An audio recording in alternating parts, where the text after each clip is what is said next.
शल्य होगा। ठीक है, और यह शल्य जो है जातक को सदा सर्वथा जो है किसी न किसी रूप में पीड़ित करते रहता है। ठीक ना, यह शल्य जो है अवांछनीय है, नहीं होना चाहिए, और यदि किसी भी भूखंड में होता है तो इसका हम शोधन कर सकते हैं। शोधन के लिए ये एक चार्ट है, वर्ग है। ठीक है, इस वर्ग का जो है सो उपयोग अभी हम बताएंगे। पहले इसके अंदर लिखे हुए सारे वर्णों को लिख लीजिए आप।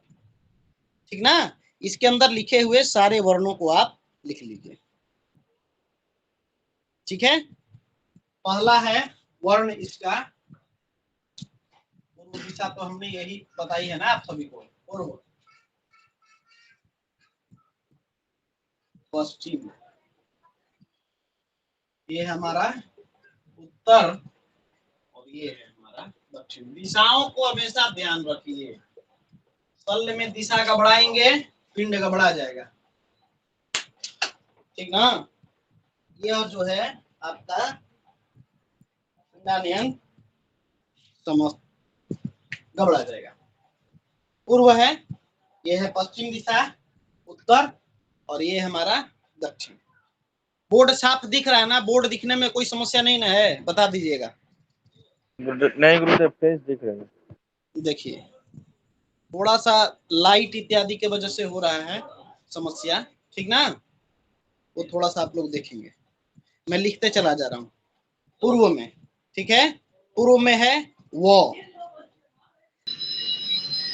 गुरुदेव धुंधला दिखाई दे रहा है थोड़ा सा, वो कैमरा पर ना थोड़ा साफ कर दीजिए। कैमरा थोड़ा मोबाइल का थोड़ा सा लग रहा है कि कोशिश करता हूँ इसको साफ करने का, यदि किसी वजह से साफ हो जाए तो। अभी कुछ साफ हुआ क्या? जी जी जी, अब सही दिखाई दे रहा है, अब सही आ रहा है। ठीक है, वो। फिर है हमारा क, देखते रहिए, वो, क, च। ठीक है, उसके बाद है तो, ए, तो के बाद ए, ह, वो, क, च, क, ए, ह। ठीक है, उसके बाद स, उसके बाद य, स के पश्चात य,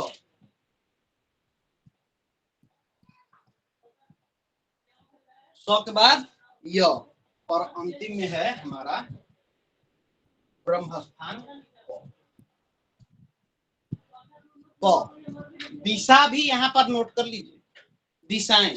ठीक ना, ये है पूर्व दिशा, ठीक ना, ये है अग्निकोण, ठीक है, ये दक्षिण, ये वर्ग जो है आपका दक्षिण। यह जो है नैऋत्य, नैऋत्य। यह जो है आपका पश्चिम दिशा ए। यह जो है वायव्य दिशा, वायव्य। यह जो है हमारा सौ, उत्तर दिशा। ये है हमारा ईशान, ईशान कोण। ठीक है, और यह जो है हमारा ब्रह्मस्थान, ब्रह्मस्थान, बीच का ब्रह्मस्थान। ठीक है, गुरुजी पूर्व में कौन सा क्या लिखा हुआ है, अक्षर क्या लिखा हुआ है? पूर्व में अक्षर है वो जी जी, वो वायु। ठीक है ना, वायु। वो प है हमारा काक, कौआ। च है चिड़िया, त तरबूज, ये। ठीक है, अ स और य, अ स य, और बीच में ब्रह्म स्थान प। ठीक है, प। क्लियर है ना। इस चार्ट, बहुत सारे चार्ट हैं, इसमें से एक दो को हम जानेंगे, इसमें ही प्रश्न जो है हमारा पूर्ण हो जाता है। ठीक है, क्लियर है ना। जी जी गुरु। आगे हम लोग चलेंगे। लिख लीजिए, जिसका छूट गया है उन सबको लिखिए, इत्मीनान से लिखिए।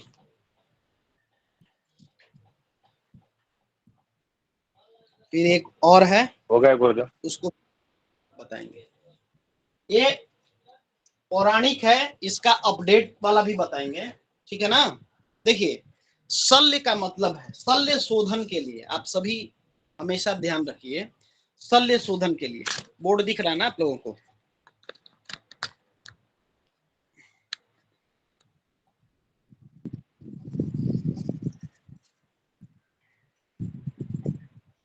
शल्य शोधन के लिए सबसे पहला तो आपके पास में आध्यात्मिक चीजों का थोड़ा सा जाना होगा। कहने का मतलब अपनी जो ऊर्जा है, ऑरा है, उसको थोड़ा सा क्रिएट करना होगा, बनाना होगा।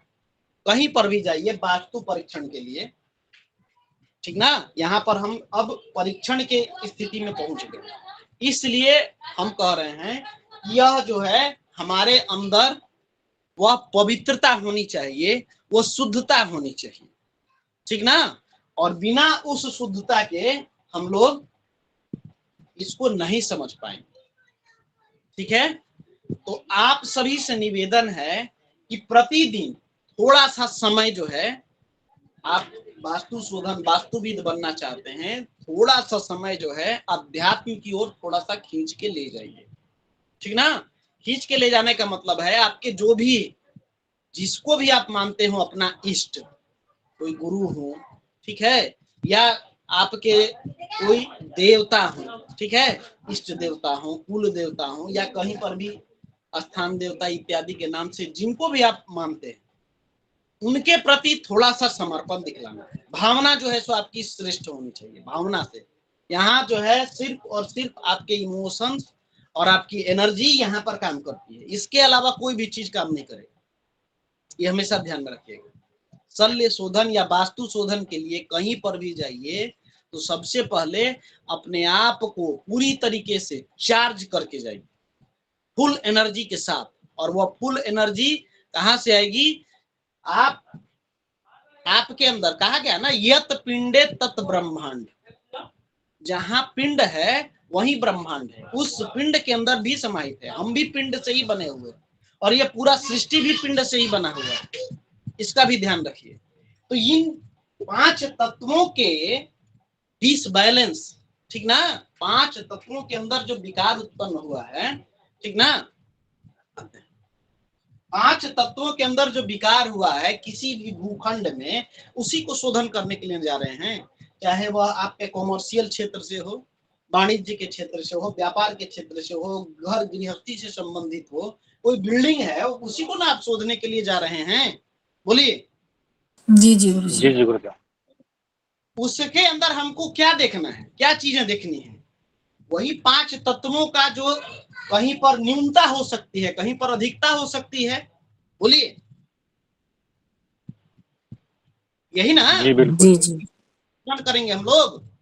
और आप भी 5 तत्वों से बने हुए हैं। तुलसीदास ने कहा है, क्षितिज जल पावक गगन समीरा, अपंच तत्व यह अधम शरीरा। ठीक ना। यही 5 तत्व हमारे अंदर भी है, यही जो है आपके उस भूखंड में भी है। इन्हीं के बीच में हमको कॉम्बिनेशन बनाना है और इसको जांचना है। तो इसके लिए जब तक अपने आप को चार्ज नहीं करिएगा तब तक शोधन नहीं कर पाइएगा, समझ नहीं पाइएगा, इशारे नहीं समझ पाएंगे आप। इंडिकेशन देता है, वह भूखंड कहता है कि आप आए हैं, हमारी ये चीजें जो है सो गड़बड़ है, इसको आप ठीक करिए। समझ गए? उन पॉइंट्स को समझना पड़ेगा, इंडिकेशन को समझना पड़ेगा, मार्क्स को समझना पड़ेगा।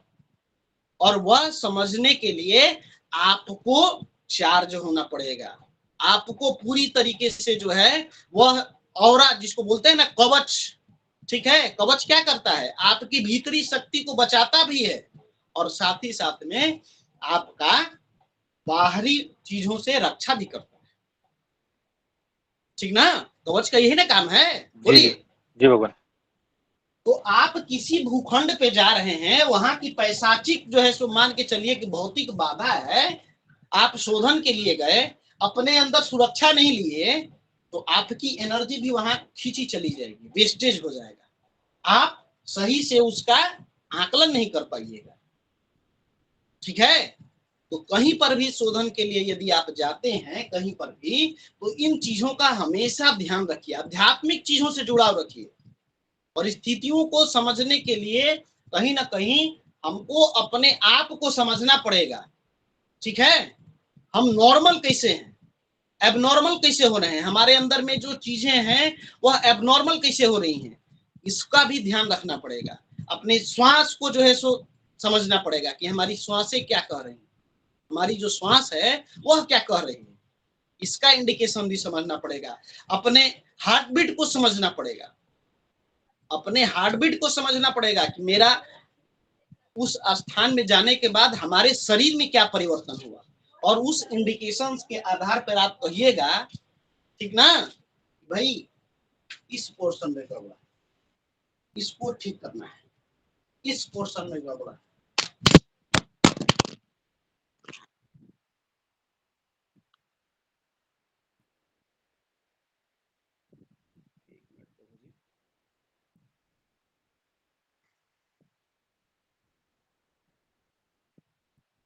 एक मिनट से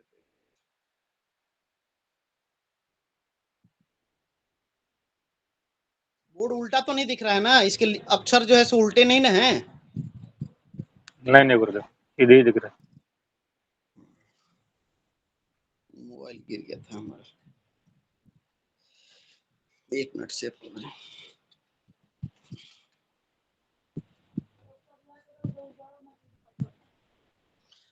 तो इन इंडिकेशंस को आपको समझना पड़ेगा यहाँ पर, तभी जाके आप वो शल्य शोधन, ठीक है, उस भूखंड का गड़बड़ी, उस भूखंड में न्यूनता या अधिकता 5 तत्वों की समझ पाइएगा, ठीक है।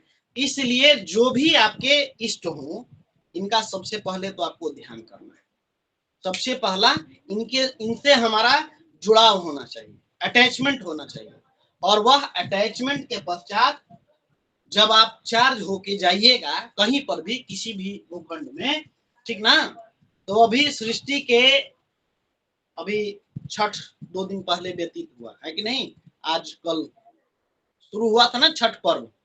तो प्रकृति के जो हैं एकमात्र जो हैं साक्षात अभी देवता कहें, जिसको सभी धर्म मानते हैं, है कि नहीं, इसमें किसी का कोई जो है सो इसको ये नहीं कर सकता है। अगर हम साइंस के नजरिए से भी देखें तो भी इस पृथ्वी का सूर्य से बहुत गहरा संबंध है कि नहीं, अगर वैज्ञानिक तरीके से देखें तो भी जो है सो हमको, तो उस दिशा को ही अपना जो है सो इष्ट मानते हुए, ठीक ना, वहां पर जो है यजमान को आप बैठाइए। और मनोरंजन गुरु जी आए, मनोरंजन जी गुरु जी। हाँ, एक मिनट। यो नमो नमः। नवीन जी एक मिनट, नवीन जी एक मिनट, एक मिनट गुरुदेव। हाँ, नमो सर्वेभ्यो नमो नमः। नमो नमः। देखिए, एक सूचना देनी है आप लोग को कि YouTube पर जो अपना वीडियो अपलोड होता है ना, उसमें ज्यादा वार्तालाप होने के कारण वो वीडियो थोड़ा डिस्टरबेंस हो जा रहा है। तो इसलिए एक नियम बना लिया जाए कि प्रश्नकाल जो हो वो बाद में रखा जाए, ऑडियो जो भी होता है रिकॉर्डिंग को बंद करके किया जाए, क्योंकि इससे कुछ अच्छे लोगों ने हमारे पास कंप्लेन किया है कि इस चीज को सुधार होना चाहिए, क्योंकि चर्चाएं, एक तो लंबा वीडियो हो जाता है, हाँ? अच्छा, और दूसरा है कि अच्छा नहीं लगता है, तो इसको सुधार करना है नवीन जी, ठीक ना भगवान? नवीन जी जी प्रभु जी। दूसरा है कि देखिए 17 तारीख को संस्थान रामनवमी का पर्व मना रही है, तो आप लोगों से करबद्ध निवेदन है कि समय मिले तो सब लोग उसमें जुड़िए और भगवान के इस पावन महोत्सव को हम लोग मिलकर बनाए। इसी दो सूचना आप लोग को देनी थी। क्लास को जारी रखिए भगवान, ठीक है ना। धन्यवाद प्रभु जी, धन्यवाद।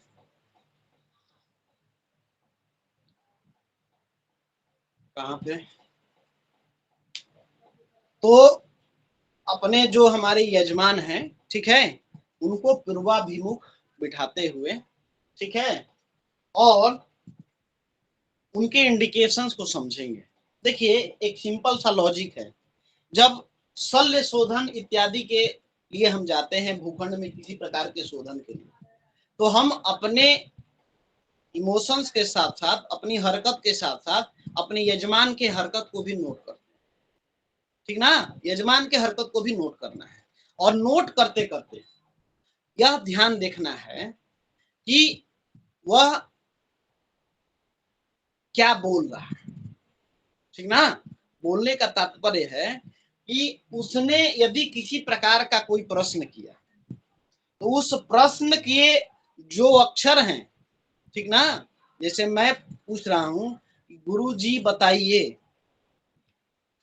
ठीक ना, लिख रहा हूं प्रश्न को, गुरु जी बताइए, गुरु जी बताइए हमारे घर में क्या समस्या है, क्या दिक्कत है। जो भी पूछे, क्या समस्या है तो समस्या, यदि दिक्कत पूछता है, दिक्कत, कोई भी प्रश्न वह कर सकता है, अनायास ही आपसे आएगा, पूछेगा, ठीक ना।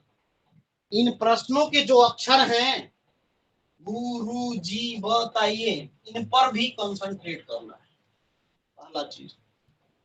दूसरा चीज, वह आके और अपने शरीर के अंग को, ठीक ना, किस प्रकार से छू रहा है, इसको भी ध्यान रखिए। आते आते अपना सर देख रहा है, गुरु जी बताइए, ऐसे कर रहा है या इस प्रकार से कर रहा है, हाथों को छू रहा है, पैरों को छू रहा है, शिवरिंग, उसका जुबान किस प्रकार से लड़खड़ा रही है, ठीक ना, वह जो है उसके हाथ किस प्रकार से कपकपा रहे हैं। इन सारी चीजों को जो है सो हम नोट करेंगे, बिठाएंगे अपने अंदर में, ठीक ना। और बिठाने के पश्चात जो है उन चीजों को हम समझेंगे। बात समझ में आ रही है क्या बोल रहा हूं मैं? जो हमारे यजमान हैं, ठीक है, जो हमारा क्लाइंट है, ठीक है, यजमान का मतलब हम कर्मकांड से इसको सम्मत बिठा रहे हैं, क्लाइंट का मतलब आप एक प्रोफेशनल वास्तुविद बनने जा रहे हैं। तो दोनों ही परिस्थितियों में यही चीजें आपको जो है सो काउंट करनी है वहां पे, उसके प्रश्न और दूसरा उसका हरकत। हरकत मतलब समझ रहे हैं ना, बोलिए। जी जी भगवान। इस प्रकार का वह जो है सो बर्ताव कर रहा है। अगर वह सिंपल चीजें हैं, जान के रखिए, जिस उसके हाथ पैर इत्यादि में जो भी आपको लगे कंपन, ठीक ना, वहां तुरंत आपका जो है सो जाएगा, नजर जाएगा। अगर आप पूरी तरीके से चार्ज होके जाइएगा तब, ठीक ना। आपके सारे बीमार अवस्था में, याद रखिए, बीमार अवस्था में कभी भी जो है सो शल्य शोधन या वास्तु कंसल्टेंट के लिए मत जाइएगा, ठीक ना। बीमार अवस्था में, स्वस्थ अवस्था में जाइए, जब आप पूरी तरीके से फ्री हो, स्ट्रेस फ्री, तनाव मुक्त हो, ठीक ना, यहाँ मैं किसी भी कार्य के लिए तत्पर हूं, तभी जाके ये चीजें जो है सो आपको नजर में आएंगी, ठीक ना। तो यजमान जो हरकत करेगा वो तुरंत जो है सो आपके दिमाग में आएगा, तुरंत वहां पे नजर दौड़ जाएगी आपको। चार्ज होके जाइएगा ना, तो वो घर जो है सो वो यजमान खुद बताएगा कि मेरा इस घर में आप से प्रश्न करेगा सिर्फ कि गुरुजी बताइए क्या समस्या है, लेकिन असल में वो आपको बता रहा है कि मेरा इस स्थान पर दिक्कत है। ये याद रखिए हमेशा इस चीज को। यजमान पूछ नहीं रहा है, यजमान बता रहा है, क्लाइंट आपको स्वयं बता रहा है, पर आपको वो सिग्नल कैच करना है, ठीक ना, उसके इमोशंस को चेक करना है, कहां पर समस्या है। जस्ट एग्जांपल के लिए मैं बता रहा हूं, अगर उसने अपने सर को छुआ, इसका मतलब जान लीजिए वास्तु पुरुष के जो अंग है, अभी अंगों के बारे में हम बताएंगे, ठीक ना, वास्तु पुरुष को समझाएंगे उसका कौन सा अंग कहां पर है, ठीक है। तो जहां पर भी वह बताएगा वह उस स्थान को स्पर्श करता है, ठीक है, निश्चित तौर पे वहां कोई समस्या होगी।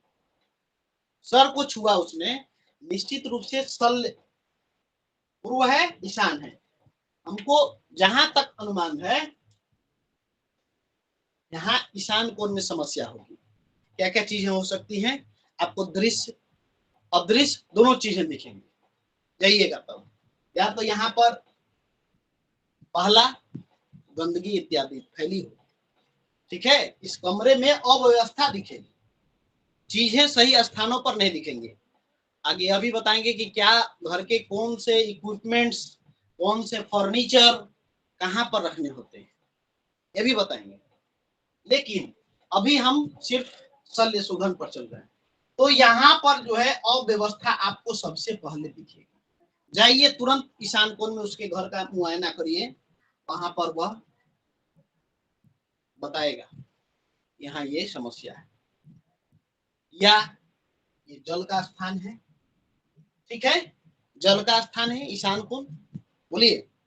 और यहाँ पर किसी न किसी तौर पे कोई अन्य तत्व का जो है सो यहाँ पर प्रभाव रहेगा, किसी अन्य तत्व का, वो अग्नि तत्व हो, वायु तत्व हो, या फिर आपका पृथ्वी तत्व हो। बहुत हो सकता है कि बहुत भारी चीजें रखी हुई है, ठीक है, बहुत भारी चीजें रखी हुई है। जी जी। हो सकता है कि शौचालय का निर्माण कर दिया हो उसने, या तो हो सकता है कि अगर पानी का स्थान रखा हो तो पानी का वेस्टेज हो रहा हो, ठीक है, लेकिन अव्यवस्था यहाँ पर दिखेगी। एक एग्जाम्पल के तौर पे हमने बताया है, ठीक है, ये सारी चीजें। दूसरा, अब इसके प्रश्नों को देखिए, ठीक है, इसने पूछा गुरुजी बताइए हमारे घर में क्या समस्या है। इस प्रश्न पर जब आप केंद्रित करेंगे तो जो अक्षर भी आपको मिल रहा है गुरुजी, अब ना यहाँ गु है ना र है, जी भी नहीं है, बताइए ये भी नहीं है, तो ये ए, ठीक है, इस ए अक्षर को हमको पकड़ना है, ठीक ना, और यहाँ पर देखना है। जरूरी नहीं है कि कोई एक ही समस्या हो, मल्टीपल समस्या हो सकती है कि नहीं, एक ऑर्गन फेलियर नहीं हो, मल्टीपल ऑर्गन फेलियर हो सकता है, बहुत सारी चीजें अव्यवस्थित दिखेंगी आपको, समझ गए कि नहीं। तो इस प्रकार से हमको प्रश्नों को देखना, बात समझ में आई, बोलिए। गुरुजी इस लास्ट वाली बात को आप दोबारा समझा दीजिए। इसने कहा कि गुरुजी बताइए कि हमारे घर में क्या समस्या है, तो इस प्रश्न को केंद्रित करते हुए देखेंगे हम, गुरुजी बताइए, ठीक है। अब यहाँ पर जो है बताइए, वहीं पर भी ये चीजें जो है सो नहीं दिख रही हैं। सबसे जो जो प्रश्न के अक्षर हैं इस पर जब केंद्रित करेंगे तो गुरुजी बताइए, ठीक है, ठीक है। अब यहाँ पर देखिए, इत्तेफाक से देखिए, यह अक्षर जो है सो आया, देखिए हमने यहाँ पर लिखा था प्रश्न इसका, बताइए गुरुजी बताइए हमारे घर में क्या समस्या है। तो यह जो प्रश्न आया यहाँ पर, यह दिखा रहा है जरूर इसके ईशान कोण में भारी समस्या है। एक तो उसने अपने सर को छुआ, दूसरा यह जो है प्रश्न जो किया इसमें इसके अक्षर जो है सो यह पुनः मिल रहे हैं, तो निश्चित तौर पे यहाँ पर ईशान कोण में समस्या है, निश्चित तौर पर, बोलिए, बात समझ में आई। आगे बताइए हल भी है ना बताइए गुरुदेव। में तय भी आ रहा है ना भगवान, बताइए में तय आ रहा है तो उसको मान सकते हैं क्या? हाँ, आप त को पकड़ लीजिए, आप त को पकड़ लीजिए। तो अन्य रहते हैं। हाँ, त को भी देख लीजिए आप, इसके ईशान कोण को जो है तो देखिए, इसके नैऋत्य कोण को देखिए, ठीक है, सर पैर दोनों को देखिए आप, ठीक है। तो जो भी प्रश्न आपको आ रहे हैं, ठीक है, वहां पर जो है ये समस्या जो है बार बार रिपीट होके आई, ठीक है ना। क्या समस्या है, क्या दिक्कत है, जो भी प्रश्न उसने पूछा उसके शब्दों को गौर करना है, उसके जो लेटर्स हैं उस पर जो है कंसंट्रेट करना है, ठीक है। पहला तो यह, ठीक है। अब इस वर्ग के बारे में और चीजें बताते हैं, उसको नोट करिए, ठीक है। अब मान के चलिए कि क्लाइंट ने यहाँ बिल्डिंग बनानी है, उससे पहले आपसे प्रश्न किया, ठीक है, उससे पहले प्रश्न किया, यह जो है मकान बनने से पहले की समस्या। तो मैंने पहले ही बताया था, किसी भी प्रकार के मकान का हो, कमर भर कटी, ठीक है, 4 फीट 3 फीट मिट्टी जो है भूखंड की, उसको अच्छे जगह से रिप्लेस कर। पहला तो ये समस्या मकान बनने से पहले तो सॉल्व हो सकती है, बोलिए, बताएं प्रभु जी। जी हो जी सकती जी है, गुरु पहले जी, तो हाँ हो ये सकती तो कर ही सकते हैं। अब इसने जो है बताया समस्या, तो इसके ईशान कोण में समस्या है, तो हमको अब यहाँ पर ये चीजें जो है सो देखने, आगे वास्तु पुरुष बताएंगे तो और क्लियर होगा। इसके जो मकान में ईशान कोण है, ठीक है ना, इस ईशान कोण में हमको समस्या दिखी, अनुमानित एक सर्च हुआ, एक जो प्रश्न में इसके जो चीजें हिंट की यहाँ पर, ठीक ना। तो इसके ईशान कोण की मिट्टी को पहले हम रिप्लेस करें, समस्या कम जाएगी, समाप्त हो जाएगी धीरे धीरे। अच्छी जगह से मिट्टी ले आके इसके ईशान कोण को हम रिप्लेस करें, ठीक है, तो समस्या का समाधान हो जाएगा, ठीक ना।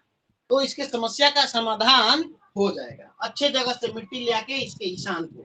अब इसका ईशान कोण इसके भूखंड पर निर्भर करेगा, उसके आकार पर और उसके साइज पर, इस प्रकार का है। वहां के ईशान कोण को हम लेंगे यहाँ पर, ठीक ना। बात समझ में आ रही है कि नहीं? अब यहाँ पर एग्जाम्पल ही समझिए, ठीक है, थोड़ा सा इसको समझाने के लिए हम बोर्ड मिटा रहे हैं। आप लोग कॉलम बना लिए ना, ये घर बना लिए ना, जी जी। हाँ, इसको बना लीजिए। मान के चलिए कि 27 बाई 30 का प्लॉट है, ठीक ना, 27 बाई 30 का प्लॉट है, ठीक है। अब जैसे नवग्रह बनाते हैं ना, उसी तरीके से यहाँ पर हमको बनाना है, ठीक है। 9 में डिवाइड करना है। 9 में डिवाइड करना, ठीक है ना।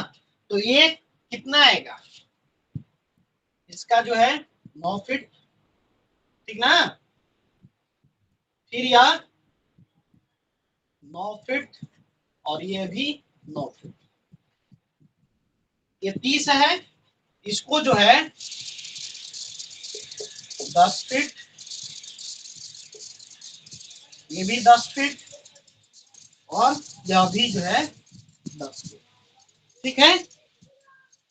यानी जी कि जी। हम लोग हर एक कोने का जो साइज है वो है 9 गुने 10, ठीक है। तो हमको मिट्टी जो लानी है, जी अगर समस्या सिर्फ यहाँ की दिख रही है तो यहीं के लिए मिट्टी ले आ दे, 9 गुने 10 का, बोलिए, बताएं भगवान। क्या गुरुजी? जी जी गुरु जी।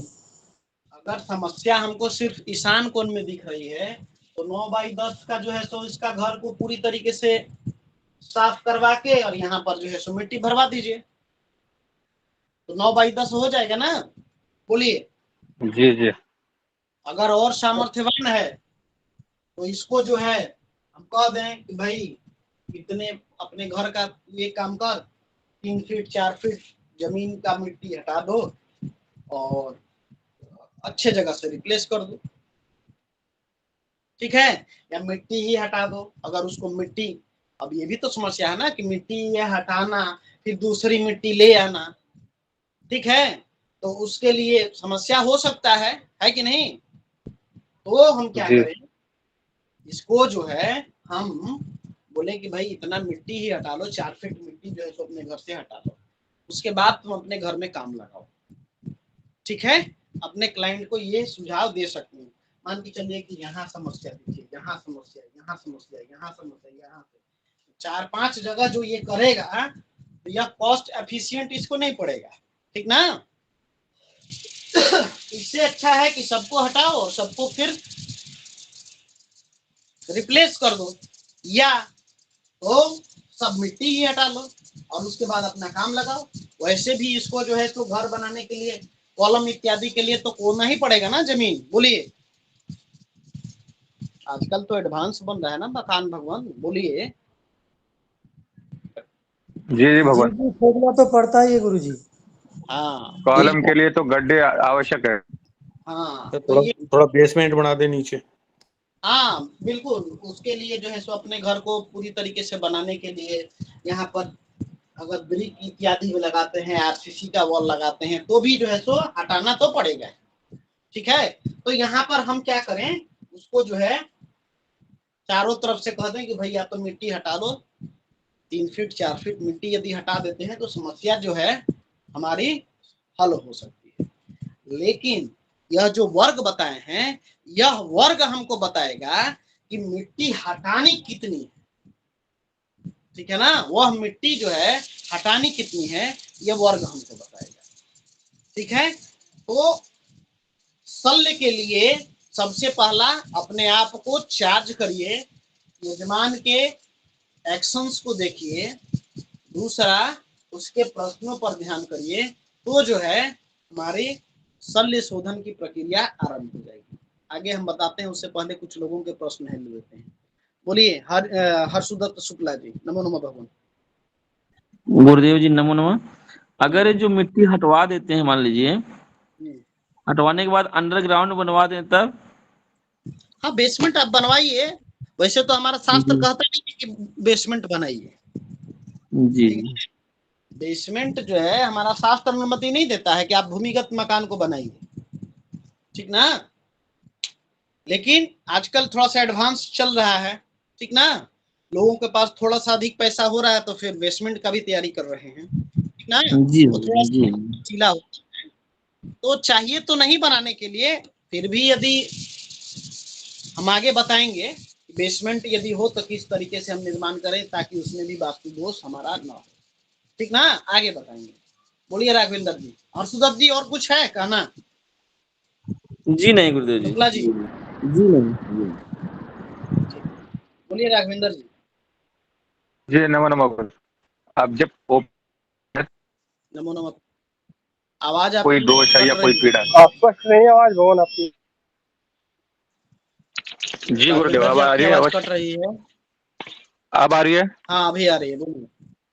हाँ आ तो रही है। ओपन प्लॉट पे वो, हाँ जी, ओपन प्लॉट पे वो जातक क्यों पूछेगा कि यहाँ पे कोई पीड़ा है, कोई दोष है? वो तो नया घर निर्माण कर रहा है, तो वहां पे वो क्यों उसकी क्यूरी क्यों होगी कि यहाँ पे कोई शल्य है या देखने के लिए? तो हमें ही उसे फोर्सफुली पूछना पड़ेगा कि हमें ये खुदवाना पड़ेगा या फिर यहाँ पे कोई शल्य हो। घर तो बना ही नहीं है। बिल्कुल बिल्कुल नहीं। जब तक एक शास्त्र का नियम है कि आप सब कुछ जानते हैं, ठीक ना, लेकिन जब तक कोई प्रश्न न करे, ठीक है, तब तक उसको जो है सो जवाब नहीं देना है। गांठ मार लीजिए, चाहे आप कितने भी बड़े ज्ञानी क्यों ना हो, जब तक आपके पास में प्रश्न नहीं आए, कोई पूछे नहीं, तब तक आपको जवाब नहीं देना है। समझ गए कि नहीं राघवेंद्र जी? जी, यानी इसका तात्पर्य ये हुआ कि यदि जातक कुछ भी ना पूछे तो हमें शल्य शोधन नहीं करना चाहिए, यही ना? बिल्कुल। शल्य शोधन हमको क्यों करना है, हमको थोड़ी करना है, शल्य शोधन तो उसको करना है। आपसे यदि पूछ रहा है तो सलाह दीजिए, नहीं पूछ रहा तो जाने दीजिए, ठीक है। गुरुदेव, लेकिन आजकल तो किसी को भी इसके बारे में पता नहीं है ना, कोई शल्य भी होता है, ऐसा कोई चैप्टर भी होता है, बस यही सबको देखते कि अग्नि में किचन है, यहाँ पे ये है, बस वही बोलते ही इंजीनियर भी। नहीं नहीं नहीं, देखिए पूछते सभी हैं, हम लोग समझ नहीं पाते हैं, ठीक है, या इतने प्रोफेशनल हो गए कि उन चीजों पर ध्यान ही नहीं है हमारा, ये भी कर सकते हैं। आपसे हो सकता है। राय लेने के लिए लोग आते हैं, तो जो जेन्युइन राय है वह आपको देनी चाहिए, ठीक है, जो जेन्युइन राय है वो आपको लेनी चाहिए। लेकिन मैं बोला ना कि आप सब कुछ जानते हैं, लेकिन जब तक प्रश्न ना करे कोई तब तक जवाब नहीं दीजिए, ठीक ना, जब तक, ठीक है। जी गुरुदेव, ठीक है ठीक। आपकी प्रतिष्ठा बनी रहती है, आपकी प्रतिष्ठा जो है बनी रहती है। एक छोटा सा प्रसंग आपको बता रहा हूँ, द्रौपदी का चिंतन हो रहा था, ठीक ना, द्रौपदी पुकारे जा रही थी सबको, कोई जवाब नहीं दिया, अंत में भगवान कृष्ण को पुकारे, ठीक ना, जैसे ही कृष्ण भगवान को उन्होंने याद किया, भगवान तुरंत वहां पर दौड़े दौड़े चले गए।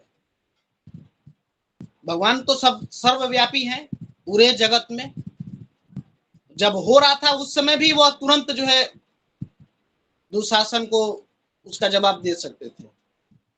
लेकिन शास्त्र यही कहता है, भगवान इसको हमेशा हमेशा ध्यान में रखिए, जब तक आपसे कहा नहीं जाए कोई कार्य करने को, जब तक कोई आपको याद ना करे, जब तक कोई पूछे नहीं, तब तक आपको प्रतिक्रिया ही नहीं देनी। सब कुछ जानते हुए भी आप जान रहे हैं कि इसके ईशान कोण में समस्या है, ठीक है, लेकिन आपसे कोई पूछ नहीं रहा है, तब तक नहीं दीजिए। और जब भी कोई राय लेने के लिए दे, ठीक है, तो तुरंत उसका जवाब दीजिए, बिना देर किए एक भी क्षण के। बोलिए सुमंगल साक्षी जी। जी नमो नमः गुरुजी। गुरुजी मेरा प्रश्न ये है, जैसे उस बंदे ने तो नहीं पूछा हमें, ठीक है, लेकिन उसने जैसे हमें प्लॉट पकड़ा दिया कि भाई इसका नक्शा वक्शा देखना है और आप इसकी जमीन वगैरह देख लो जैसा भी आपको ठीक लगता है, तब तो हमें बताना पड़ेगा ना कि हाँ, नीचे कुछ, बिल्कुल बिल्कुल मतलब बिल्कुल। उसने पूछा नहीं, डायरेक्ट नहीं पूछा, लेकिन उसे जमीन हमारे हवाले जैसे कर देता है इंसान कि भाई ये लो जमीन है, इस बार बता दो। हाँ, उसने अगर आपसे पूछा कि साक्षी जी हमारे जमीन के बारे में बताइए, किसी प्रकार का कोई दिक्कत तो नहीं है, तो तुरंत हमको बताना है कि हाँ भाई इसके ईशान कोण में दिक्कत है, इसके नैऋत्य कोण में दिक्कत है, इसके ब्रह्म स्थान में दिक्कत है, बताइए उसको तुरंत। नहीं यही नहीं गुरुजी नहीं, एक बार मेरे साथ यही हुआ था, प्लॉट का मैं करने गई थी, तो उन्होंने ना मेरे से ऐसे कुछ भी नहीं पूछा, उन्होंने कहा ये हमने प्लॉट लिया है तो इसका नाप इतना इतना इतना है, इसका नक्शा बनाना है, ठीक हो गया, प्लॉट उन्होंने मुझे दिखा दिया, कहते बाकी आप प्लॉट देख लो उपजाऊ है कि नहीं, उन्होंने मुझसे पूछा उपजाऊ है कि नहीं, जैसे एक कंडीशन है ना कि मृत और वो वाली वो, तो मैंने कहा हाँ जी, वो तो उनको किसी ने बोला होगा कि उपजाऊ सही रहता है या कुछ, तो उन्होंने मेरे से सिर्फ ये पूछा कि उपजाऊ है या नहीं और कोई दिक्कत हो तो बताओ, मतलब उन्होंने ये नहीं पूछा कि इसके भूमि के नीचे क्या हो सकता है या आप एक बार चेक कर लो भूमि सही है कि नहीं, उन्होंने और कुछ नहीं पूछा मुझसे, तब उस कंडीशन में बताना चाहिए। जो प्रश्न नहीं, अगर उन्होंने पूछा कि हमारे घर में किसी प्रकार का कोई दिक्कत है या प्लॉट में किसी प्रकार का दिक्कत है, ठीक है, अगर उन्होंने पूछा तो प्लॉट के अंदर जो भी दिक्कत है, चाहे वह वेद से संबंधित हो, विधि से संबंधित हो, वास्तु से संबंधित हो, ठीक है, शल्य से संबंधित हो, जल से संबंधित हो, हमको उसके बारे में विवरण देना है। अगर उन्होंने ये पूछा था, उन्होंने ये पूछा था उपजाऊ है कि नहीं, बस तो जो पूछा उसका दिया आपने, कोई दिक्कत नहीं। वही मैं पूछ रही हूँ, उन्होंने ऐसे नहीं कहा, बाकी कहते देख लो, बाकी उपजाऊ है कि नहीं ये बता दो, ऐसे बोला, मतलब ये पर्टिकुलर लाइन थी, आप देख लो और जो उपजाऊ है या नहीं है वो हमें बता दो, ऐसे बोला कि आप देख लो। अब उसमें क्या आप समझे कि आप देख लो,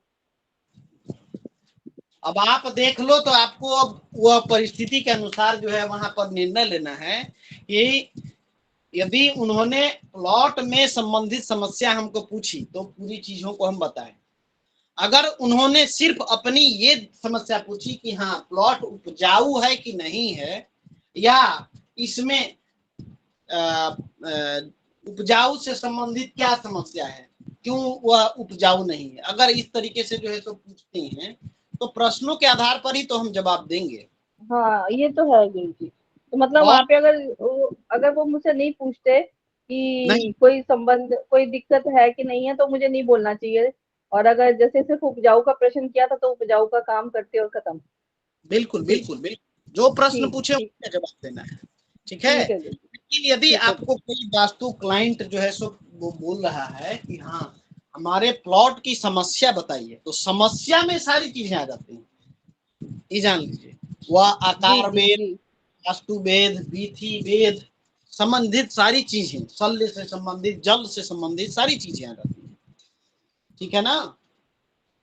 तो इस तरीके से ठीक है। हम ये वाले वर्ग के अनुसार, समझ लीजिए, ये वाले वर्ग के अनुसार हमको यहाँ पर अपने प्लॉट को डिवाइड कर देना है। बोलेगा ना वो यहाँ कितना दूर कितना ये, तो भाई अपना ईशान कोण में 9/10 के अंदर में तुम्हारा जो है सो समस्या यह हमको दिख रहा है, और यहाँ पर आगे हम बताते हैं कि क्या प्रश्न हो, क्या अक्षर हो।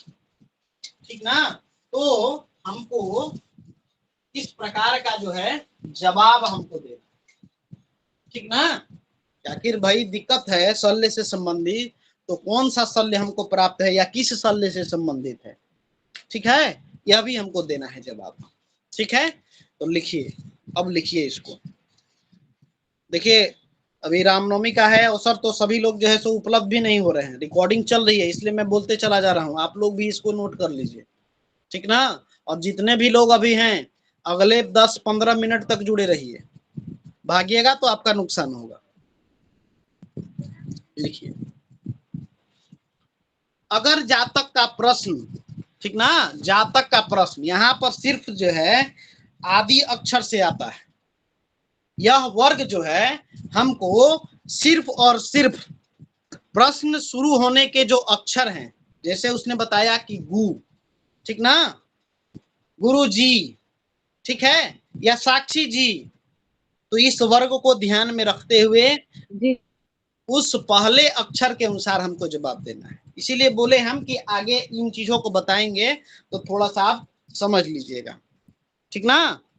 तो यहाँ पर इस वर्ग के अनुसार सिर्फ और सिर्फ जो है हम प्राथमिक जो पहला अक्षर है, अभी जैसे प्रश्न हमने बताया था ना, अभी पहले एक बार हम पुनः जो है इस घर का निर्माण करते हैं और बताते हैं आपको, ज्यादा क्लियरिटी से समझ में आएगा।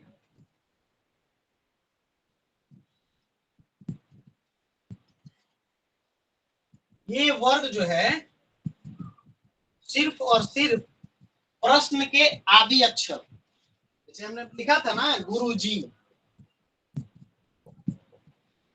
ठीक है, गुरु जी, ठीक है, तो गुरु जी यानी कि गौ जो है हमारा आदि अक्षर। ठीक है ना, इसी पर ध्यान हमको केंद्रित करना है। ठीक है, ये था वो चौ, चौ के बाद में था तो, सो, ये ना था, नहीं ए था, यहाँ ए था, तो ए ह स य, ह स य, और यहाँ पर, ठीक है, ये सारे वर्ण हैं, व क च त ए ह स य और ब्रह्मस्थान क। इनमें से किसी भी अक्षर से उनका प्रश्न शुरू हो तब यह जो है सो वर्ग हमारा काम करेगा। ये वर्ग नंबर 1, ठीक ना, शल्य के जी जी गुरु। ठीक है, आदि अक्षर हमारा अगर इनमें से प्रश्नों का शुरू होता है तब। ठीक है, जूम कर देता हूं। तो जैसे भगवान जय कै वर्ग में आता है ना, गुरुजी वाला गय, तो वैसे नहीं मान सकते कि नहीं? नहीं, वर्ग ये सिर्फ और सिर्फ वर्ग वाला आगे बताएंगे, ठीक ना। अवर्ग, चवर्ग, वर्ग उसके बारे में बताएंगे, उसके अंदर में कौन कौन से वर्ण लेने हैं ये भी बताएंगे। लेकिन सिर्फ आदि अक्षर, यहाँ ग है ना, सिर्फ ग, हमको इसी पर ध्यान करना है। इस वर्ग को एक बार देख लेना, ठीक है ना। इसमें ग तो नहीं है, फिर जो है अगले वर्ग की ओर हम प्रस्थान करेंगे, ठीक है, ठीक है ना जी।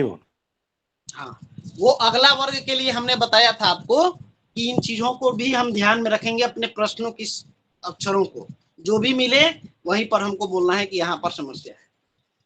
तो सबसे पहला तो ये ठीक है, तो लिखिए, अगर प्रश्न का आदि अक्षर व आता है, ठीक है, वो का तात्पर्य है यह, पूर्व दिशा थी, दिशा भी याद रख लीजिएगा, पूर्व दिशा में लिखा भी है, पूर्व, पश्चिम, उत्तर और दक्षिण, ये दिशाएं, ठीक है। इसी के आधार पर फिर यह जो है आग्नेय, नैऋत्य, वायव्य और ईशान, और ये ब्रह्म स्थान, मिड, सेंटर, नाभि, ब्रह्म। चलिए, अगर आदि अक्षर वो आता है तो पूर्व दिशा में मनुष्य का सल होगा, ठीक है, मनुष्य का सल होगा, कितना होगा, जमीन से 1.5 हाथ नीचे, ठीक ना। जो जमीन है हमारी, जो भूमि है, जो प्लॉट है, उसके 1.5 हाथ, कितना, 1.5 हाथ नीचे इसका सल है, मनुष्य का सल है, मनुष्य का सल, इंसान की हड्डी है, ठीक है, 1.5 हाथ नीचे पूर्व दिशा में, ठीक है। अब इसका फल क्या है, इसका फल है कि एक के बाद एक घर में सदस्यों की मृत्यु होती है, ठीक है। इसका जो है फल है, यहाँ पर परिवार के सदस्यों का एक के बाद एक मृत्यु होगा, ठीक ना, परिवार के सदस्यों का एक के बाद एक मृत्यु होगा। शल्य किसका है, मनुष्य का, ठीक है। किस दिशा में, पूर्व दिशा में, कितना नीचे, जमीन के 1.5 हाथ नीचे, ठीक है। प्रश्न का यदि आदि अक्षर व से शुरू होता है, किसका, गृहेश का, ठीक है। गृहेश का मतलब उसके लिए अगर कोई भी प्रश्न पूछ रहा है तो भी यह बातें जो है सामने आएंगी। गृहेश का तात्पर्य है प्रश्नकर्ता, सीधे इस बात पर डिपेंड करेगा, प्रश्नकर्ता, ठीक है। बात समझ में आ रही है ना? जी गुरुजी। दूसरा, यदि प्रश्न का आदि अक्षर क, यदि प्रश्नकर्ता का आदि अक्षर क, ठीक ना, क से शुरू होता है, ठीक है, तो क्या होगा, अग्नि कोण में शल्य होगा, ठीक ना, अग्नि कोण में शल्य होगा। किसका शल्य होगा, गदहा का शल्य होगा, खर जिसको बोलते हैं, खर, ठीक ना, गदहा का शल्य, ठीक है। गदहा का शल्य है अग्नि कोण में, कितना नीचे, कमर भर नीचे, कमर भर नीचे, कमर भर नीचे। प्रश्न सारे बाद में लूंगा मैं, अभी सिर्फ नोट करते चलिए, कमर भर नीचे, ठीक है ना। यह गृहेश के कमर भर नीचे होगा। ठीक है, यदि आदि अक्षर प्रश्नकर्ता का क से शुरू होगा तो। ठीक है, अगर जातक का प्रश्न च अक्षर से शुरू होता है, ठीक ना, इसका फल बाकी है बाबा। प्रशासनिक दिक्कत, यहाँ जो है प्रशासनिक दिक्कत होगी, ठीक ना, एक के बाद एक जो है एडमिनिस्ट्रेटिव प्रॉब्लम आएंगी, यहाँ पर प्रशासनिक समस्या होगी। खर का सल यदि है तो प्रशासनिक समस्या जो है सो यहाँ पर आएगा। अगर आदि अक्षर च, आदि अक्षर च हो, ठीक ना, तो दक्षिण दिशा में, ठीक ना, दक्षिण दिशा में किसका शल्य होगा? बानर का शल्य होगा। ठीक ना, च अक्षर से प्रश्न है तो दक्षिण दिशा में बानर का शल्य होगा। ठीक ना, और वह भी कितना? कमर भर नीचे, कमर भर नीचे, यह भी जो है कमर भर नीचे। च अक्षर से प्रश्न शुरू होता है तो बानर का शल्य होगा, कमर भर नीचे होगा, और इससे गृहेश को नुकसान होगा। नुकसान का मतलब सीधे तौर पे यह समझिए, यहाँ पर जो है इसकी भी मृत्यु जो है सो बतलाती है। ठीक ना, या मैक्सिमम जो है परेशानी गृहेश को होगी, मैक्सिमम परेशानी गृहेश को। ठीक है, अगर प्रश्न अक्षर त से शुरू होता है, अगर प्रश्नाक्षर आदि जो प्रश्न अक्षर है वह त से शुरू होता है, तो यह जो है नैऋत्य कोण में, ठीक ना, नैऋत्य कोण में, ठीक ना, नैऋत्य कोण में 1.5 हाथ नीचे घोड़े की हड्डी। गुरुजी कौन सा अक्षर है? तो अक्षर नैऋत्य कोण में 1.5 हाथ नीचे, इसका शल्य है अश्व यानी कि घोड़ा। ठीक है, घोड़े का शल्य तो अक्षर से प्रश्न शुरू होता है तो 1.5 हाथ नीचे घोड़े का शल्य है, और यह जो है नैऋत्य कोण में है। ठीक ना, इससे क्या होगा?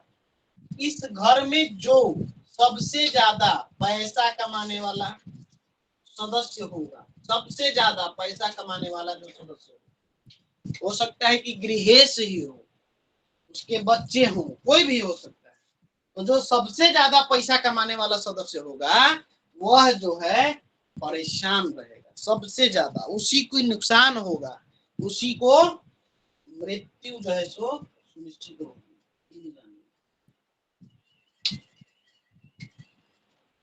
जो सबसे ज्यादा फाइनेंशियली स्ट्रांग होगा, पैसा कमाने वाला सदस्य होगा, उसको जो है नुकसान होगा, उसकी मृत्यु जो है सो सुनिश्चित होगी। ठीक है ना, अब है अगला ए अक्षर। अगर ए अक्षर से प्रश्न शुरू होता है तो पश्चिम दिशा में 1.5 हाथ नीचे, पश्चिम दिशा में 1.5 हाथ नीचे, 1.5 हाथ नीचे किसी बालक का शल्य होगा। 1.5 हाथ नीचे किसी बालक का शल्य होगा पश्चिम दिशा में। ए अक्षर से शुरू होता है प्रश्न तो किसी बालक का शल्य होगा पश्चिम दिशा में 1.5 हाथ नीचे। ठीक ना, और यह जो है सबसे ज्यादा व्यर्थ पैसा खर्चा कराएगा, धन का अपव्यय, यह जो है धन का अपव्यय कराएगा, धन का नुकसान, धन का नुकसान कराएगा। ठीक ना, धन का अपव्यय, धन का नुकसान, घर में चोरी हो सकता है, यह भी जो है सो है अपव्यय में। कोई इसका धन जो है सो लेके देगा नहीं, है ना। कुछ लोग पैसा लेके दबा देते हैं, देते ही नहीं, ठीक ना। पैसा लेके लोग देंगे नहीं, इसके धन का जो है एक तरीके से कहिए हाईजेक कर लेते हैं, अपहरण कर लेते हैं, धन का अपहरण हो जाएगा, धन का अपहरण, ठीक है। पैसा लेके लोग देंगे। जी। 100, ठीक है। हाँ अक्षर से यदि प्रश्न शुरू होता है, ठीक ना, तो किसी पुरुष का शल्य होगा, ठीक है, पुरुष का शल्य होगा। अब इसका कुछ जो है सो ये नहीं दिया गया है, लेकिन किसी पुरुष का शल्य होगा, किसी, कितना फीट भगवान? हाँ, किसी पुरुष का शल्य होगा। यह जो है हाथ भर नीचे, यहाँ पता नहीं चलता है कौन सा तत्व है, मालूम है, वायु तत्व, इसलिए यहाँ पता नहीं चलता है जी, ठीक ना। पुरुष का शल्य है, और इससे जो है वायव्य कोण में दिशा कौन सी है, वायव्य कोण, याद रखिए। अक्षर से प्रश्न शुरू होता है तो वायव्य कोण में किसी पुरुष का शल्य होगा, और यह पुरुष का शल्य सुनिश्चित है कि होगा ही होगा, कितना हाथ नीचे पता नहीं चलेगा, ठीक है। और इससे क्या होगा, इस दिशा में रहने वाले घर के गृह, ठीक है, सबको जो है दुस्वप्न आएगा, डरावने स्वप्न आएंगे, ठीक ना। दुस्वप्न आता है, डरावने स्वप्न आते हैं, ठीक है। यहाँ मन एकाग्र नहीं रहेगा, ठीक ना। चंद्रमा मन सो जाता, चंद्रमा जो है सो यहाँ पर है ना, मन को एकाग्र भी नहीं रखेगा यह, ठीक ना। कहीं ना कहीं जातक विशेष का चंद्र पीड़ित हो जाता है, मन एकाग्र नहीं होगा, ठीक है। 100 अक्षर से प्रश्न शुरू होगा, उत्तर दिशा में शल्य है। 100 अक्षर से प्रश्न शुरू होता है तो उत्तर दिशा में शल्य होगा, और यह शल्य जो है किसी ब्राह्मण का होगा। कितना, कमर भर नीचे, इसका शल्य द्विज या ब्राह्मण, ठीक है। उत्तर दिशा में 100 अक्षर से प्रश्न शुरू होगा तो उत्तर दिशा में शल्य है, कितना नीचे है, कमर भर नीचे, इसका शल्य है तो द्विज यानी ब्राह्मण का शल्य है, ठीक ना। इससे क्या दिक्कत होगा भाई, तो घर में निर्धनता आती है, घर में जो है निर्धनता आती है, निर्धनता। गुरुदेव जमीन से कितना नीचे? कमर भर नीचे, घर में निर्धनता आती है, यानी कि आप किसी भी पोजीशन में हैं, राजा से आपको रंक बना देगा, राजा से रंक बना देगा, अर्श से फर्श पर ले आ देगा, ठीक है। अगर य अक्षर से प्रश्न शुरू होता है, ठीक ना, य अक्षर से यदि प्रश्न शुरू होता है तो आंगन में हृदय के बराबर शल्य है, ठीक ना। आंगन में हृदय मतलब आंगन या ईशान में भवन? आंगन, कितना, हृदय, ठीक है, ये हाइट होगा, ठीक है। हृदय में शल्य होगा, आंगन में शल्य होगा, हृदय बराबर शल्य होगा, ठीक ना। और यह क्या करेगा, कुल का नाश कराएगा, कुल का नाश कराएगा, ठीक है, कुल का नाश कराएगा। गुरुदेव किसका शल्य होगा? आंगन में हृदय का शल्य कोई भी हो सकता है भगवान, यह किसी का भी शल्य हो सकता है, चाहे वह कांटी ही गड़ी हो, कोई धातु हो, ठीक है, भूसा हो, ठीक है, कुछ भी हो सकता है। गुरुजी आंगन जो होगा वो ईशान कोण में होगा? जी जी जी ठीक है ना? जी गुरुदेव। नहीं भगवान, गलती हो गया, इसको थोड़ा सा ये करिए, ईशान कोण में वो होना चाहिए के लिए ना? होगा भगवान। हाथ भर नीचे, ठीक ना? आंगन नहीं है,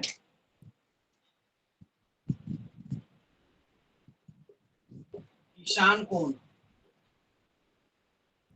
ईशान कोण में शब्द है हाथ भर नीचे, ठीक ना? और यह जो है आपका किसी वृक्ष का शल्य है, वृक्ष के अवशेष, वृक्ष के अवशेष हैं ईशान कोण में, ठीक ना? हाथ भर नीचे, एक हाथ, ठीक ना? एक हाथ का परिमाप बताए थे ना, अनामिका से लेके कोहनी तक, ठीक है ना? हाथ भर नीचे किसी वृक्ष का अवशेष है, कहाँ है? ईशान कोण में, ठीक ना? और यह जो है आपके पशुधन को नाश कराने वाला होता है, पशुधन को नाश कराने वाला होता है, ठीक ना? पशुओं से आपको जो है सो किसी प्रकार का सहयोग जो है सो नहीं प्राप्त होता है, ठीक ना? कोयला हो सकता है यहाँ पर, ये भी लिख लीजिए, यहाँ जो है कोयला हो सकता है, कोयला, ठीक है? यह अक्षर अब है प अक्षर। तो यह जो है आपके ब्रह्म स्थान आंगन में, पहले आंगन का कॉन्सेप्ट होता था, आजकल जो है सो ब्रह्म स्थान इसको करिए, घर का सेंटर, ठीक है? यहाँ पर शल्य होगा, ठीक है? और यह हृदय के बराबर होगा, यहाँ पर यह हृदय, ठीक है? और यह जो है आपका कुल का नाश कराने वाला होता है, यह जो है कुल का नाश कराने वाला होता है, ठीक है?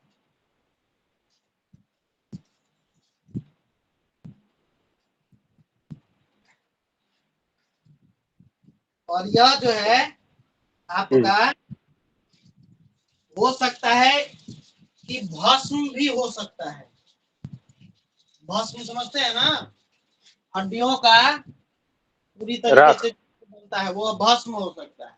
और यह स्थिति तब तक रहती है जब तक गृहेश जीवित रहता है, ये भी जान लीजिए।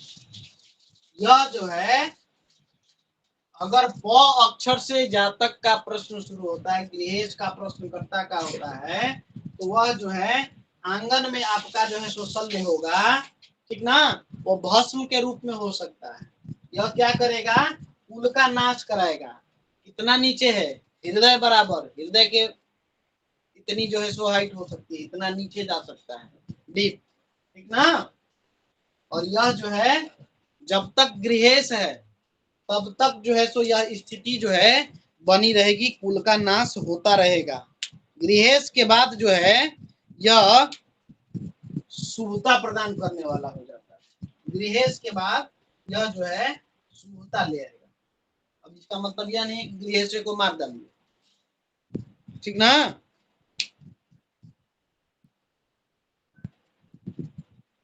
समझ गए बात? जी जी जी।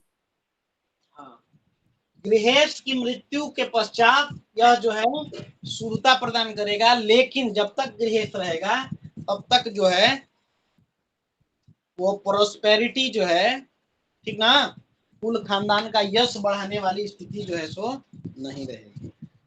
अब आप लोग अपना प्रश्न जो है सो एक एक करके करिए। कौन चले गए भाई? हाँ, हरि किशन शर्मा जी बोलिए भगवान। और इसमें दो जगह ये आया है, पहले में एक में तो लिखा है मानव का शल्य होगा, फिर एक जगह मनुष्य और बालक का लिखा था, वो भी मानव में ही तो आएंगे ना, वो अलग क्यों होगा? नहीं, बालक का मतलब समझ रहे हैं? बालक का मतलब है कि किसी बालक का मृतक संस्कार करते हैं ना हम लोग, जी तो इसके अंतर्गत आएगा।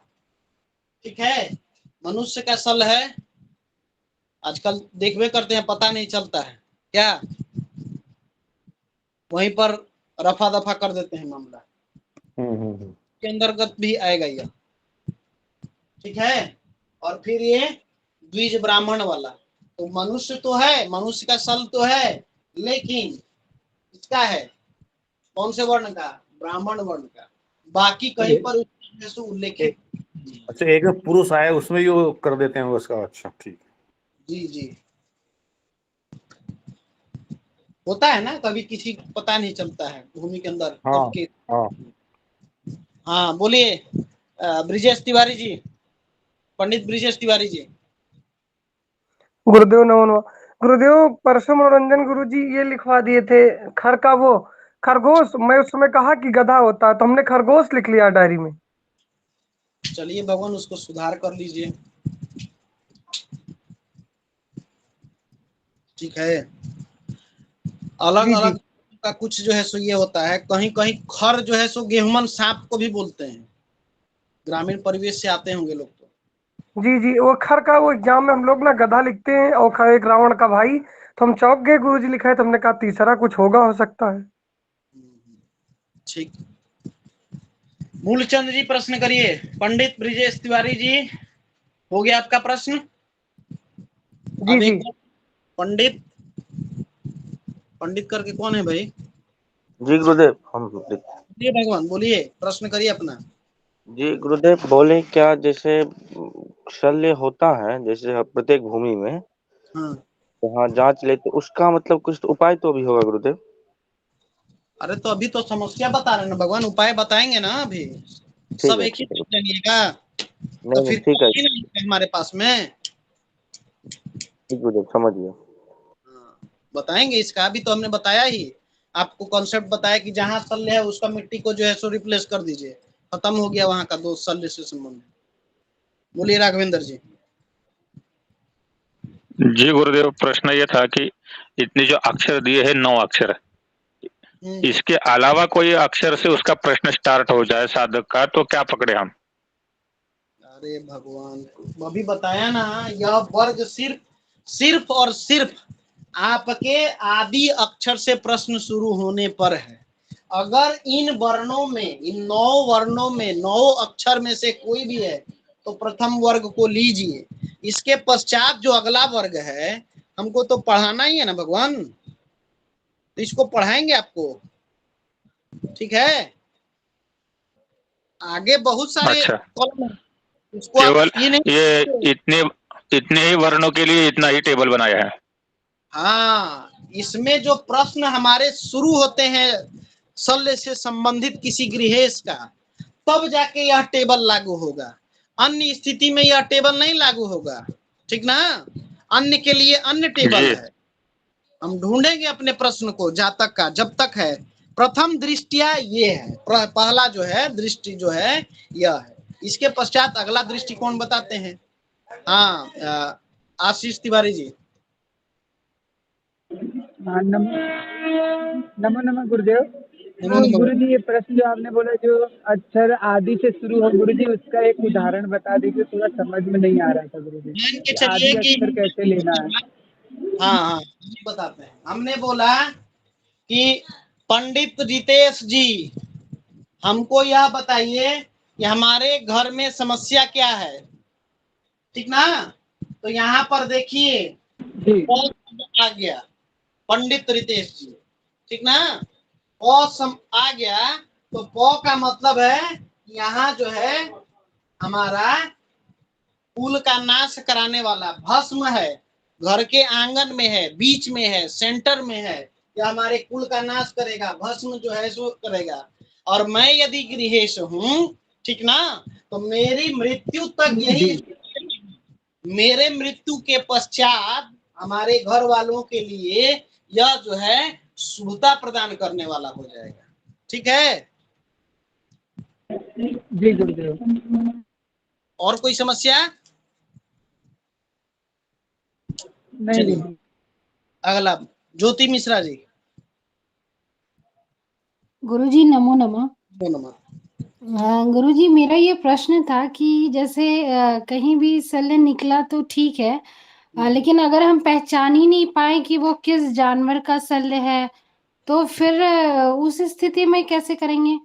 देखिए, शल्य होने का मतलब उसको हमको आइडेंटिफाई नहीं करना है, उसका हमको टेस्टिंग नहीं करना है कि यह उसी का शल्य है। शल्य यदि मिला, ठीक है, वो हो सकता है कि आपको शल्य प्रत्यक्ष रूप से जो है सो हड्डी दिखे, हो सकता है ना भी दिखे, ठीक ना, क्योंकि कई स्थिति होती है, आगे पढ़ाएंगे हम वास्तु के बारे में। तो वहां पर इस हड्डी या हड्डी जो है वहां पर समस्या लेके आ रही है। वहां की मिट्टी को जितना हमने बताया ना, 1.5 हाथ नीचे का शल्य है, आप 1.5 हाथ का जो है सो खुदवाइए, वहां जरूर कुछ ना कुछ आपको शल्य से संबंधित चीजें जो है सो दिखेंगी। जो पहले हमने बताया ना, कोयला, लोहा, भूसा, वृक्ष के अवशेष, है ना, जी। कुछ ना कुछ, बाल, नाखून, आंखें, इन सब में से। अब आंख तो पृथ्वी में रखे रखे वह जो है सो मेल्ट हो जाता पूरी तरीके से, है कि नहीं, कुछ दिनों में। जी जी। वो तो आपको दिखेगा नहीं ना शल्य के रूप में, बोलिए। नहीं, क्योंकि उसमें हड्डी भी नहीं होती है ना, तो वो तो दिखेगा नहीं। वह जो है सो मिट्टी के साथ ही पूरी तरीके से मिल जाता है।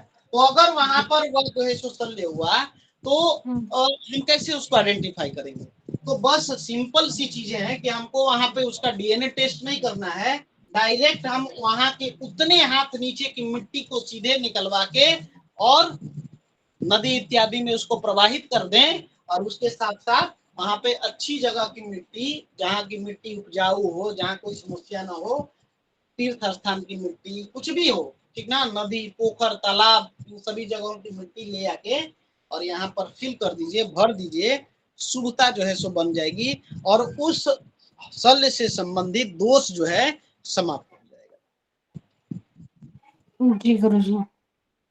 मतलब कोई ये आइडेंटिफाई नहीं करना है कि किसका शल्य, कोई भी जानवर का हो सकता है, उसके बाद उसका प्रोसेस अलग हो जाएगा। कोई भी जानवर का नहीं, हमारे शास्त्रों में वर्णित है कि ये जो शल्य है उसी का होगा, ठीक ना। अब वह हो सकता है कि हम पहचान न कर पाए, या तो हो सकता है कि एक ही जगह पर कई सारी चीजें शल्य के रूप में मिल सकती, यह भी समझ हो सकता है कि यहाँ पर जो है बानर के शल्य के साथ साथ में किसी पशु का जो है सो शल्य मिले ना, या फिर किसी पक्षियों का जो है सो शल्य मिल सकता है, ठीक है, नाखून मिल सकता है। जितने शल्य मिलेंगे उतने नेगेटिव पॉइंट्स हैं, इसलिए हमको क्या करना है कि वहां की मिट्टी को हमको कमर भर नीचे, ठीक है, कुछ हाइट मतलब डेप्थ उसका लेके और वहां की मिट्टी को हटवा दीजिए, दूसरे जगह से रिप्लेस करा दीजिए, वहां उस शल्य से संबंधित दोष समाप्त हो जाएगा। बाकी पूजन इत्यादि की क्रियाएं हैं उसको भी बताएंगे, जिससे वह दोष समाप्त होता है। हाँ जी गुरुजी, धन्यवाद गुरुजी। और कुछ प्रश्न है महोदया? नहीं गुरुजी। ठीक ठीक। अच्छा। साक्षी जी हाँ गुरुजी, हमने पृथ्वी जो भूमि का हमने शोधन नहीं किया, ठीक, और उसमें कुछ भी था, शल्य वगैरह था बीच में, सब कुछ ऊपर बिल्डिंग बना दी, मल्टी स्टोरी बिल्डिंग बन गई। अब वो जो शल्य की जो एक वो गलती जो रह गई, वो सिर्फ नीचे ग्राउंड फ्लोर या फर्स्ट फ्लोर वाले, मान लो नीचे पार्किंग है तो फर्स्ट फ्लोर वालों को करेगा, डैमेज करेगा, या पूरी बिल्डिंग में रहने वाले लोगों को करेगा? बिल्डिंग में रहने वाले सभी लोगों को करेगा, ठीक है। हाँ, जो जितना ये है, ठीक ना, उस चीज के अंदर में और यदि कोई अशुभता है, जो जितना वास्तु शास्त्र के करीब होगा, ठीक ना, जिसने वास्तु के अनुसार मैक्सिमम चीजें जो है यूटिलाइज की होगी पांचों तत्वों की, उसको प्रभाव इसका कम दिखेगा, और जितने जो है सो वास्तु के प्रतिकूल कार्य करेंगे वो जो है उतनी अशुभता उनके लिए लेके आएगा, ठीक ना। और ये चीज आपके गृहेश के ऊपर दिखे या ना दिखे, जो उसने बिल्डिंग खड़ा किया है, अब इतना जानिए कि आपने अभी दोनों चीजें बता दी, ठीक है, दोनों चीजों को लेते हैं। तो पहला तो ये, दूसरा, जितने मल्टी स्टोरेज बिल्डिंग बनेंगे वो कहीं ना कहीं हमारे हिसाब से तो 5-10 फीट से तो ऊपर खोद ही देते होंगे। जी बोलिए, है ना? जी क्या गुरुजी, 5-10 फीट? 5-10 फीट तो जमीन खोद ही देते हैं। हाँ जी हाँ जी मल्टी हाँ जी हाँ स्टोरेज जी हाँ बिल्डिंग जी है तो हाँ जी हाँ जी हाँ जी हाँ जी। तो वो चीजें भी समाप्त हो गई वहां पे ना, दो संबंधित मिट्टी ही हटवा दिया उसने।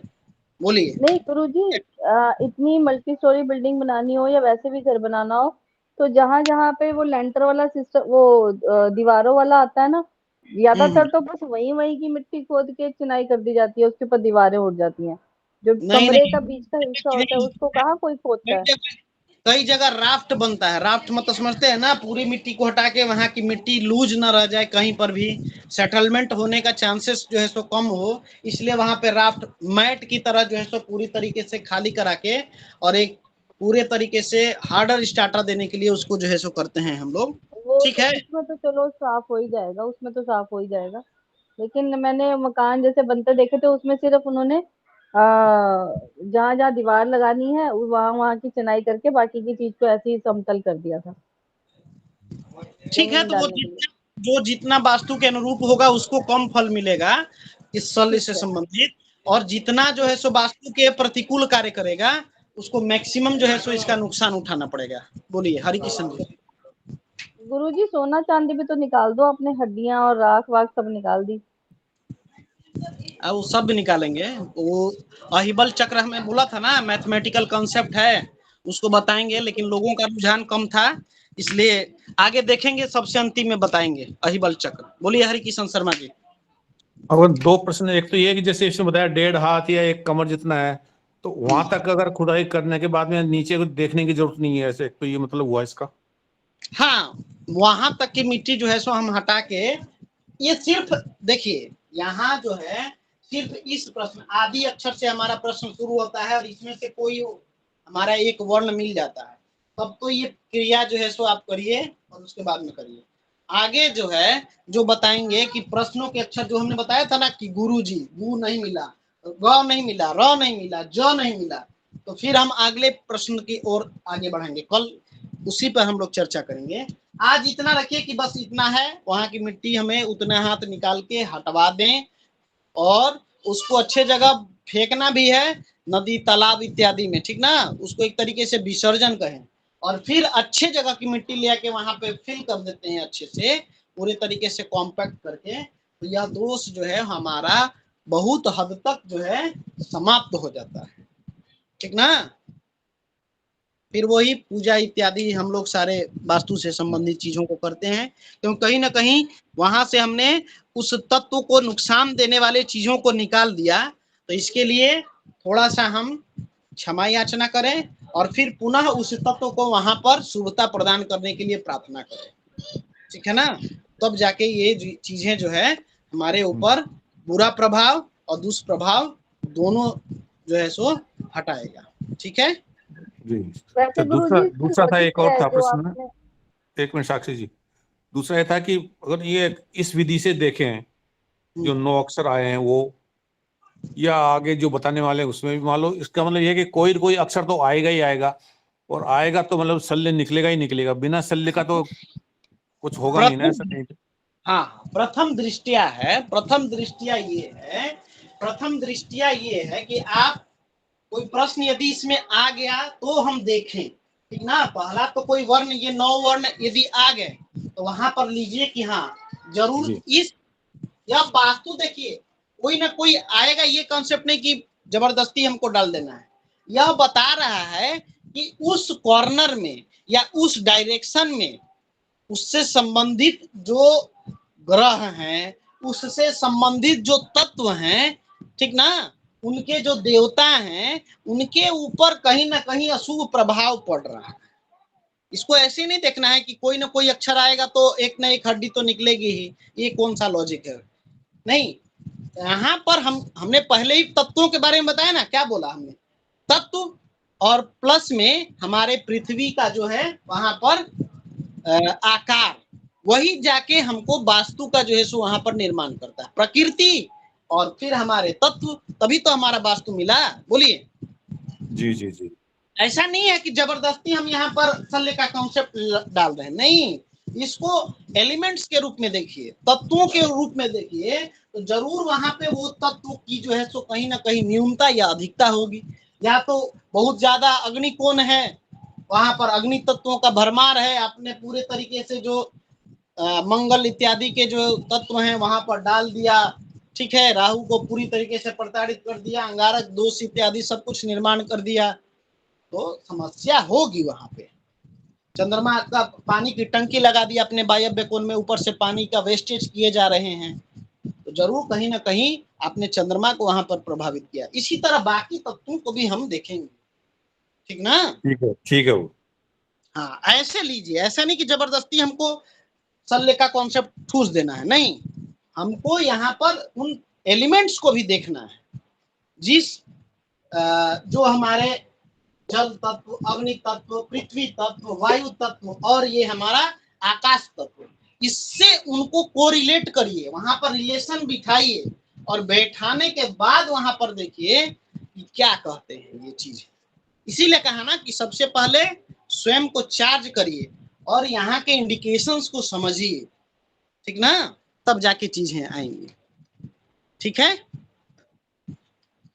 और किन्हीं का कोई प्रश्न शेष रह गया हो या किसी तरीके से उनके अनुरूप जवाब ना मिल पाया हो, बोलिए नीतू जी। गुरुजी, जैसे ये सिर्फ जो आपने बताया ये सिर्फ जमीन के लिए है ना, प्लॉट के लिए है ना, जो बने हाँ। बनाए जो हैं उनके लिए तो अलग होगा। देखिए, हमने बताया बने बनाए के लिए अलग हैं, लेकिन हमने क्या बताया कि हम सिस्टमेटिक ढंग से चल रहे हैं। पहला तो हमने आंखों से दृश्य ये सारे आकार को देखा, ठीक है, उसके पश्चात वहां पे बनने वाले जो विधि वास्तु वेद थे उनको समझा, ठीक है।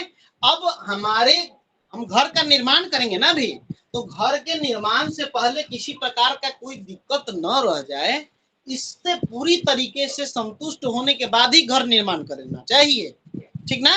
लेकिन होता है कि हमने किसी का राय लिया, नहीं तो घर उर बनाने के बाद में पूरी तरीके से गृह प्रवेश कर लिए और उसके पश्चात करेंगे थोड़ा देखिए तो घर ठीक ठाक बना है, कहीं कोई दिक्कत तो नहीं है, ऐसे भी क्लाइंट आते हैं। बोलिए। जी जी जी गुरुजी, सबसे ज्यादा साक्षी जी इससे जो है सो अनुकूल परिचित होंगे, क्या साक्षी जी? जी गुरुजी। है ना। तो हम घर बनाए तो वह घर पूरी तरीके से वास्तु दोष से मुक्त होना चाहिए, कॉन्सेप्ट हमारा ये है, इसी को लेके हम आपको बता रहे हैं। तो इसमें हम एक बार शल्य शोधन भी देख लें, ठीक है, देख लिया, ठीक ठाक लग रहा है, आगे बढ़िए। जो चीजें हमको हिंट कर रही हैं कि इसको भाई हटाओ हमारे पास से, वहां हटा दिए, उसके बाद हम घर बनाए, क्या? जी जी गुरुजी। इसके लिए है ना कि खाली है तभी पड़ेगा, नहीं, दोनों में ही ये चीजें पड़ेंगी, दोनों में ही, चाहे वह घर बना हो या घर जो है बनने वाला हो, ठीक है, दोनों के लिए। अच्छा जी, दोनों के लिए, जी जी ठीक है। तो यहीं पर कक्षा समाप्त करते हैं, पूरी लंबी कक्षा चल गई है ना, और कई लोग छोड़ के भी जा चुके हैं, क्या? जी गुरुजी। ओम पूर्णमिदं पूर्णात् पूर्णमुदच्यते पूर्णस्य पूर्णमादाय पूर्णमेवावशिष्यते। ओम शांति शांति शांति। सर्वेभ्यो नमो नमः। सभी को यथा योग अभिवादन, सभी को शुभ रात्रि। धन्यवाद आप सभी का। सर्वेभ्यो नमो नमः, सभी को शुभ रात्रि। नमो नमः, सभी को शुभ रात्रि।